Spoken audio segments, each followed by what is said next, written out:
Hi, how I started my career as A sales engineer. 2018 ബാംഗ്ലൂരിലോട്ട് ജോലി തപ്പിപ്പോയ കാര്യവും എൻ്റെ first interview എക്സ്പീരിയൻസും കഴിഞ്ഞൊരു വീഡിയോയിൽ ഞാൻ ഓൾറെഡി എക്സ്പ്ലെയിൻ ചെയ്തിട്ടുണ്ടായിരുന്നു.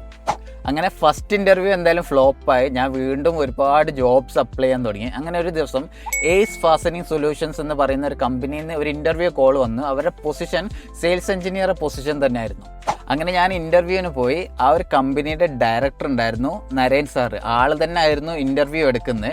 ടെക്നിക്കലി കുറച്ച് കാര്യങ്ങളൊക്കെ ചോദിച്ച് അതിനൊക്കെ ഞാൻ ഉത്തരം പറഞ്ഞു. പക്ഷേ ഞാൻ ആളടുത്ത് പറഞ്ഞു, സർ എനിക്ക് സെയിൽസിൽ 0 എക്സ്പീരിയൻസ് ആണ്. അപ്പോൾ ആൾ പറഞ്ഞു അത് പ്രശ്നമല്ല, അവർ ഓൾറെഡി നോക്കുന്നത് ഒരു ഫ്രഷർ ആയിട്ടുള്ള ഒരു മെക്കാനിക്കൽ എഞ്ചിനീയറാണ്.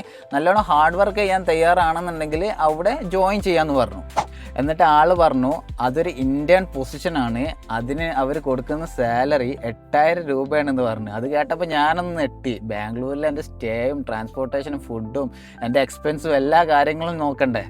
പക്ഷെ അതിൻ്റെ കൂടെ ആൾ വേറൊരു കാര്യം കൂടെ പറഞ്ഞു, സാലറി നോക്കണ്ട, നിൻ്റെ ലൈഫിൽ നീ എടുക്കുന്ന ഏറ്റവും ബെസ്റ്റ് തീരുമാനമായിരിക്കും ഈ ഒരു സെയിൽസിലെ കരിയർ ചൂസ് ചെയ്യുക എന്നുള്ളത്. എന്നിട്ട് അതിൻ്റെ കൂടെ ആൾ പറഞ്ഞു ഓക്കെ, സെയിൽസ് കൊണ്ടുവരികയാണെന്നുണ്ടെങ്കിൽ ഒരു കമ്മീഷൻ കൂടെ നമ്മൾ പ്രൊവൈഡ് ചെയ്യാമെന്ന് പറഞ്ഞു. അങ്ങനെ ഞാൻ എന്തായാലും അവിടെ ജോയിൻ ചെയ്തു. അറ്റ്ലീസ്റ്റ് ഒരു എക്സ്പീരിയൻസ് ആവുമല്ലോ എന്ന് വെച്ചിട്ട്. അവരെ പ്രൊഡക്ട്സ് ഭയങ്കര പ്രീമിയം ക്വാളിറ്റി ടൂൾസ് ആയിരുന്നു. ഈ എയറോനോട്ടിക്കൽ ഇൻഡസ്ട്രിയിലൊക്കെ യൂസ് ചെയ്യുന്ന ഡ്രില്ലിംഗ് മെഷീനും കാര്യങ്ങളൊക്കെ. ഒരു ഡ്രില്ലിംഗ് മെഷീനിന് വരും 5-6 ലക്ഷം രൂപ.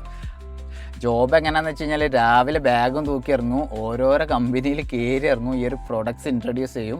അവർ ചിലപ്പോൾ ഇൻട്രസ്റ്റ് കാണിക്കും, പക്ഷേ ഈ ഒരു എന്താ പറയുക ഇതിൻ്റെ കോസ്റ്റ് കാണുമ്പോൾ അവർ ബാക്ക് അടിക്കും.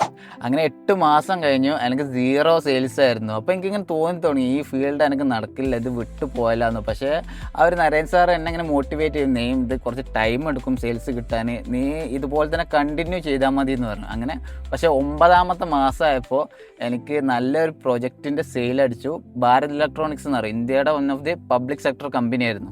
പിന്നെ അല്ലറ ചില്ലറ സെയിൽസൊക്കെ വന്നു തുടങ്ങി. 1 വർഷം കഴിഞ്ഞപ്പോൾ തന്നെ എനിക്ക് ഇതിൻ്റെ ഏകദേശം ഒരു ഐഡിയ മനസ്സിലായി.